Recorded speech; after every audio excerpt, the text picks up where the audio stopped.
La semaine passée, j'ai reçu en entrevue Val Belzile, qui est une humoriste qui a fait notamment la première partie de Lise Dion à la Place des Arts. Elle a fait aussi le prochain stand-up, une émission télévisée que tu peux voir sur Nouveau, là.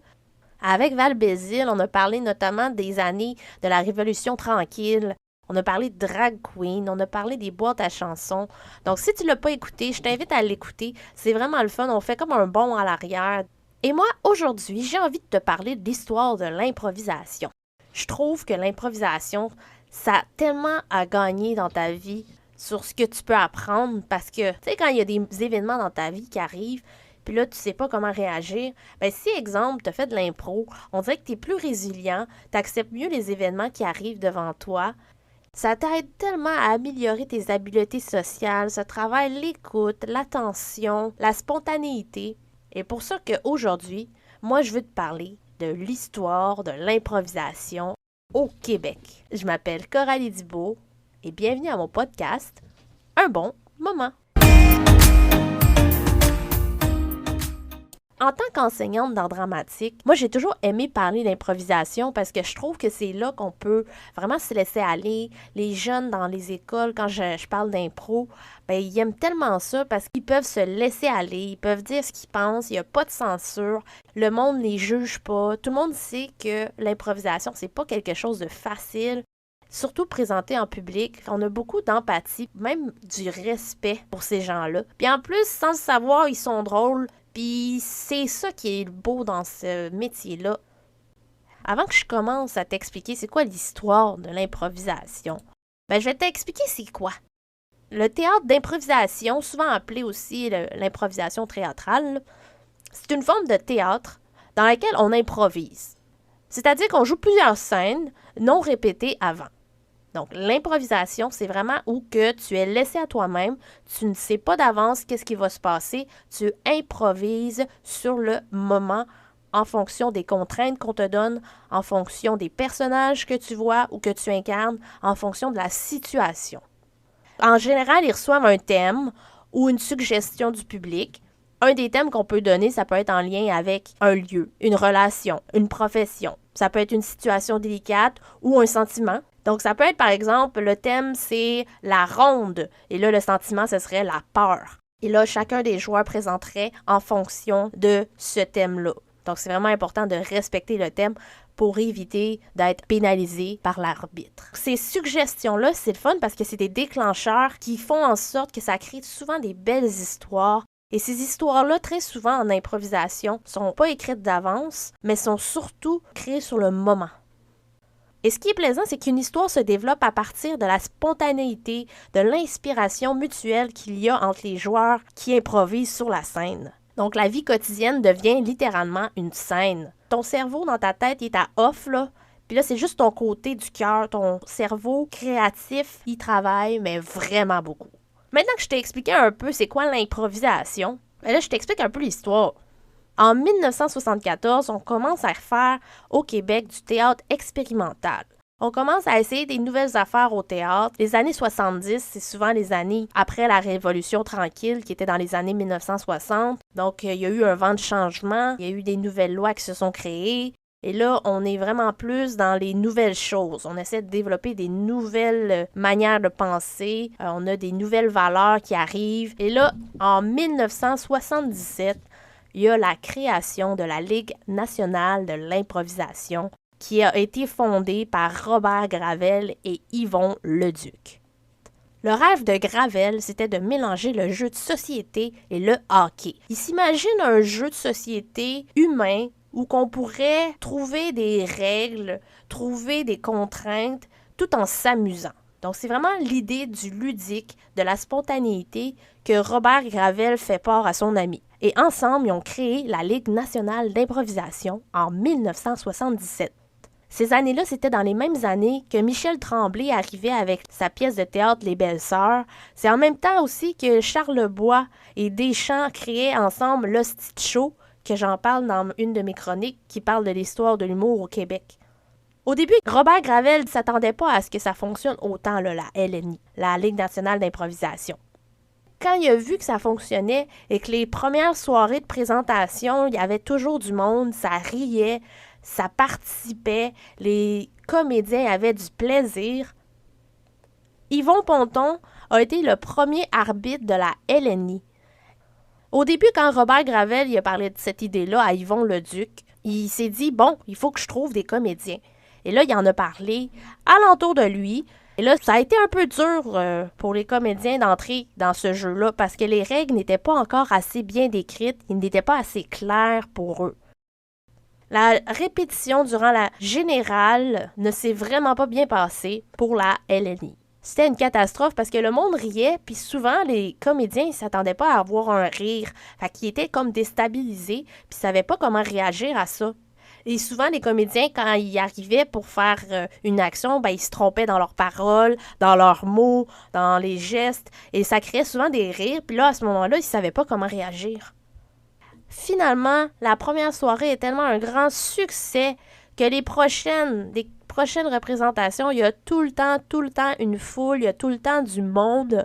Et ce qui est plaisant, c'est que ça attire tellement de monde et l'intérêt de la société ou de tout le monde qu'il y a même des metteurs en scène ou des réalisateurs qui viennent voir les comédiens après les matchs puis leur proposent même un rôle ou des contrats. Et là, c'est à ce moment-là que les comédiens comprennent que OK, on fait de l'improvisation, c'est pas préparé d'avance, on fait des personnages, et là, il faut que je sois bon parce que c'est mon avenir que je suis en train de jouer. C'est mon avenir, je peux avoir un rôle, il peut y avoir un metteur en scène qui vient, il me propose un rôle, donc faut que je sois bon. Ça donne un peu plus de stress aux comédiens quand ils présentent. En 1982, il y a un stress qui arrive encore plus. Les matchs d'improvisation sont télédiffusés. Ça fait une pression vraiment énorme parce que si t'es bon, ça fonctionne bien. Parce que tu te fais connaître partout au Québec, puis tu deviens comme une vedette. On te propose des rôles, peut-être. Mais si t'es pas bon, là. Ben, tu perds plus qu'à gagner.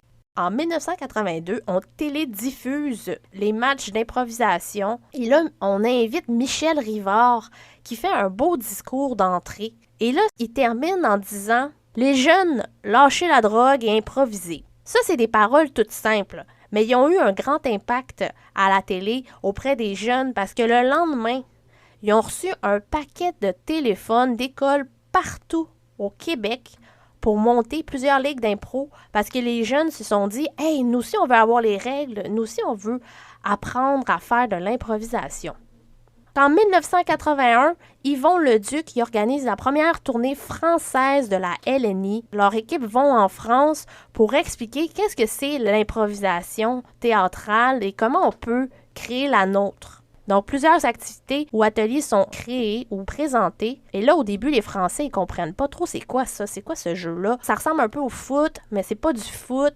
Et là, très vite, en regardant les autres performer sur la scène, ils comprennent c'est quoi les règles. Et là, certains s'inscrivent aux ateliers.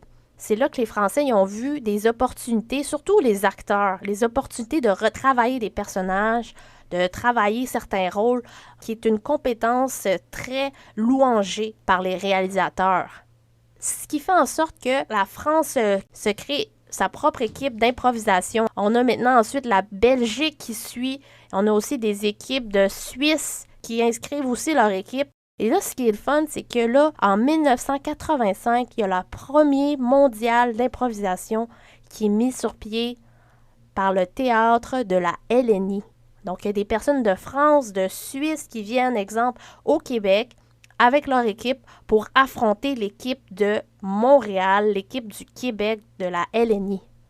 Et c'est parce que les paroles de Michel Rivard qui ont été adressées aux jeunes, qui ont reçu plein de paquets de téléphones disant qu'ils veulent savoir comment créer leur propre ligue d'improvisation, parce que Yvon Leduc a été en France, a expliqué c'est quoi l'improvisation, puis c'est quoi les bienfaits, en quoi c'est bon pour être acteur, que là, ça commence à se parler un peu plus et ça devient une activité connue à travers le monde. En 2007, ils ont d'ailleurs fêté le 30e anniversaire de la LNI. En 1996, Robert Gravel meurt soudainement et pour commémorer sa mémoire, on arrête temporairement les matchs d'improvisation. C'est un miracle que la Ligue nationale d'improvisation ait survécu pendant tout ce temps-là parce que dans ce temps-là, il n'y avait pas de subvention offerte par le gouvernement. Parce que celui-ci ne savait pas si ça relevait du théâtre ou du spectacle de variété. L'impro, ce qui est bon, c'est que ça te rappelle les principes fondamentaux de ce que c'est d'être un bon acteur quand tu es sur la scène. L'improvisation, ça attire beaucoup de réalisateurs parce qu'un acteur qui fait beaucoup de propositions en impro, c'est riche. Quand tu faisais de l'impro dans ce temps-là, dans ton école, tu étais une vedette parce que c'était directement associé à la LNI. Et ce qui est plaisant, c'est que les enfants aiment beaucoup faire de l'improvisation parce que c'est un jeu qui vient de quand on était petit. Quand on était petit, on faisait semblant de jouer des personnages, c'était spontané, il n'y avait rien de créé d'avance, tu le faisais sur le tas, puis tu acceptais le rôle qu'on te donnait. En 2015, le théâtre de la LNI frappe un grand coup parce qu'il donne naissance à un nouveau spectacle d'improvisation théâtrale qui a été le fruit de nombreuses réflexions, qui s'appelle La LNI s'attaque au classique, qui est une nouvelle forme d'improvisation qui fonctionne aujourd'hui et que dans les écoles, on continue encore de l'expliquer c'est quoi. Dans cette proposition, il n'y a pas de patinoire, il n'y a pas de pointage, pas d'arbitre, même pas de vote. Mais c'est un concept innovateur et spectaculaire parce que ça nous permet de revisiter des grands auteurs qu'on a connus. La LNI s'attaque au classique, c'est que pendant chaque représentation, on met en lumière un artiste majeur de la dramaturgie et ça marche en 2 temps. D'abord, on rencontre son univers, donc dans quel univers l'auteur a grandi, dans quelle époque ses œuvres ont émergé. Par exemple, Michel Tremblay, c'est un des grands dramaturges, donc on explique un peu qui est Michel Tremblay. On explique l'époque qu'il a vécu, les œuvres qu'il a créées. On décortique tout ça et ensuite on invite les comédiens et comédiennes à expérimenter un peu cet univers à l'aide d'improvisation. Et là, l'ultime défi, c'est qu'accompagné d'une trame sonore qui est créée en direct par un musicien, ainsi que d'éclairage aussi improvisé, l'équipe doit plonger dans une création spontanée d'une 20aine de minutes dans le plus grand respect de l'œuvre explorée, au point où que le public aura l'impression de découvrir une pièce perdue et retrouvée. En 2016, l'Assemblée nationale du Québec de l'improvisation théâtrale reconnaît la LNI comme étant un courant artistique qui a eu un grand impact dans la culture québécoise. Donc, on reconnaît que l'improvisation théâtrale est une discipline artistique à part entière, comme la musique qui est une discipline, ou comme, exemple, la danse qui est une discipline artistique. Bien, maintenant, on inclut aussi l'improvisation théâtrale. OK, là, je te parle vraiment de ce sujet-là. Je suis super enjouée de t'en parler parce que ce que j'aime par-dessus tout dans mon métier, en tant qu'enseignante d'art dramatique, c'est d'expliquer c'est quoi l'improvisation aux élèves, tant au primaire qu'au secondaire. C'est comme si les élèves, quand ils rentraient dans cet univers-là, où ils doivent se créer une histoire à partir des personnages ou d'un thème imposé, peuvent se laisser aller, peuvent laisser leur créativité se développer et qui ont comme aucune censure. J'ai vu beaucoup d'élèves dans ma vie qui ont fait de l'impro, qui au début, là, ils étaient super timides, on les entendait pas parler du tout. Puis après avoir fait un match d'improvisation, on remarque qu'il y a comme vraiment un changement radical. Ils sont plus spontanés, ils prennent plus la parole dans la classe, ils lèvent la main, ils participent plus, ils deviennent même des leaders positifs ou que les élèves veulent être amis avec lui parce que ben il est bon. C'est comme il est devenu une mini-vedette dans son école. Et ce qui est le fun quand tu as fait de l'impro ou tu as eu un atelier d'improvisation, c'est que ça peut vraiment t'aider dans ta vie personnelle et professionnelle. Parce que l'impro, c'est vraiment la base du moment présent. Et vivre le moment présent, c'est être à l'écoute de l'autre. Donc, par exemple, tu es dans un café, tu parles à un ami, une amie, tu dois être à l'écoute. Parce qu'en impro, si tu n'es pas à l'écoute de ton ou ta partenaire, ben ça peut te valoir des points de moins. Par exemple, ton partenaire, il te dit que c'est ton père, puis là, pendant que tu y parles, tu lui dis que c'est ton frère. Là, on sent qu'il n'y a pas eu d'écoute. C'est là que l'arbitre peut enlever un point à ton équipe. Donc, tu ne veux pas faire ça. Donc, ça travaille vraiment beaucoup l'écoute que tu peux transposer dans ta propre vie. Les humoristes que j'ai rencontrés dans les soirées d'humour, ceux qui parlent souvent, ceux qui sont super à l'aise en public, super à l'aise à parler à n'importe qui, de n'importe quel sujet, je leur ai demandé c'est quoi qu'ils avaient fait dans leur vie et souvent ils me disent qu'ils ont fait de l'impro. Donc, c'est souvent inné. Ils peuvent pas l'expliquer qu'ils sont à l'aise à parler à des inconnus, qu'ils sont à l'aise de parler de n'importe quel sujet, parce que c'est devenu une des compétences qu'ils ont dû travailler quand ils étaient jeunes. Ils faisaient partie d'une équipe d'impro au secondaire, au cégep. Même encore là, présentement, ils font de l'impro. Puis ça les aide vraiment beaucoup à aller vers des nouvelles personnes puis à se faire booker sur des soirées d'humour. Il y a certains humoristes aussi, avant de commencer leur spectacle d'humour, leur show d'humour, ils font du crowd work, qu'on appelle en français. C'est qu'ils parlent avec le public, ils leur tendent le micro, ils posent une question au public et là, c'est le public qui doit répondre. Et en fonction de la réponse qu'on reçoit, bien là, l'humoriste, il doit trouver une façon de faire rire les autres, trouver une façon de créer un lien rapidement avec son public tout en étant drôle. Et ça, c'est une des caractéristiques qu'on attribue facilement à l'improvisation. Souvent, ces humoristes-là, ils ont fait de l'impro dans leur vie. Ils savent comment dealer avec la réponse de l'autre. J'ai en ce moment un humoriste en tête là, qui fait beaucoup de crowd work. Il s'appelle Sugar Sammy. Je ne sais pas si vous le connaissez. Un très bon humoriste qui, souvent avant ses shows, il appelle le monde, il interpelle le monde, il leur pose des questions. Et là, tout de suite après, il rebondit avec la réponse. Donc, c'est beaucoup de l'improvisation, du crowd work qu'on appelle. Et souvent, le monde en public, on aime beaucoup ça, faire ça.